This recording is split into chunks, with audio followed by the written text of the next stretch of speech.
Catelyn's boots hit the gravel with rhythmic precision as she powered through her morning drills. The sun glared over the military base, casting long shadows across the field where she moved like clockwork, calm, focused, and hardened by routine. But routine was about to be broken.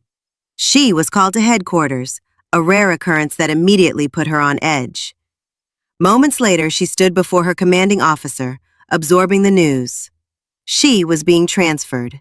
Germany, effective immediately.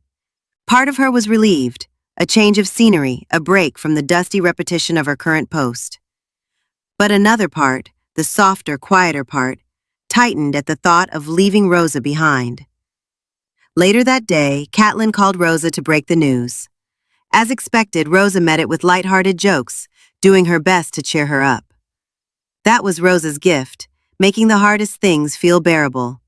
Even over a crackling call, her voice warmed Catelyn's heart. They met at the airport the next morning. The goodbye was brief but full of emotion.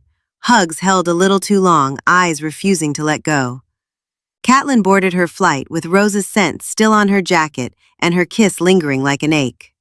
The flight to Europe was long, 10 hours in the air, and true to form, Catelyn flirted with the stewardess just to kill time. It was harmless, a distraction, something to keep her mind off everything she was leaving behind.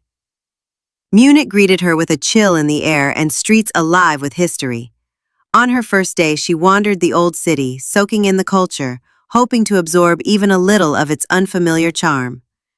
But the honeymoon didn't last. The next morning, drills began. Grueling, intense, and endless. Her new unit was prepping for a major deployment, and every muscle in her body was pushed to its limit. The first week blurred by in exhaustion. It was during one of the rare breaks that the German captain visited their training field. Catelyn noticed a young woman standing quietly beside him. Curious, she watched as the girl was introduced as Nadia, his daughter. They shook hands. Catelyn was struck immediately, not just by Nadia's beauty, but by something else. Confidence, maybe. Spark. Chemistry. There was no time to linger. Duty called and she returned to her post, but her mind refused to forget Nadia's eyes. That night, back in her tent, Catelyn was surprised when Nadia stopped by.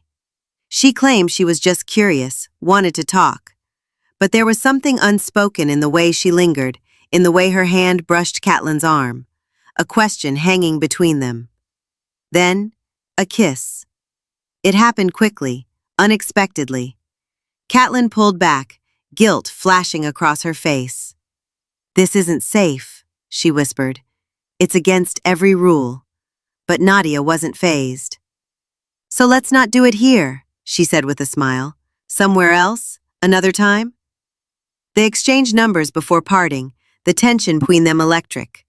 A few days later, Catelyn drove to Nadia's house just outside the city.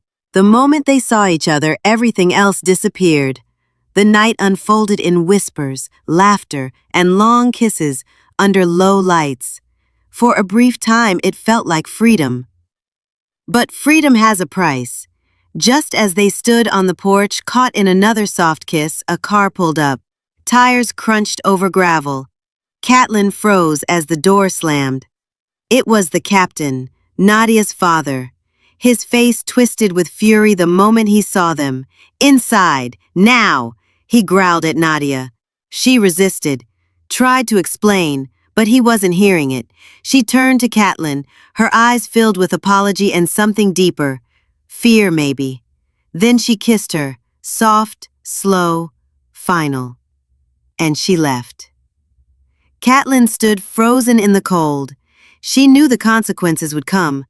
There would be disciplinary action, perhaps even a transfer or worse. But as the captain's car disappeared into the night, she found herself touching her lips, still tingling from Nadia's goodbye. In a world where rules meant survival, Catelyn had broken one. Not for strategy, not for victory, but for a moment that felt real. And that, she thought, might just be worth it.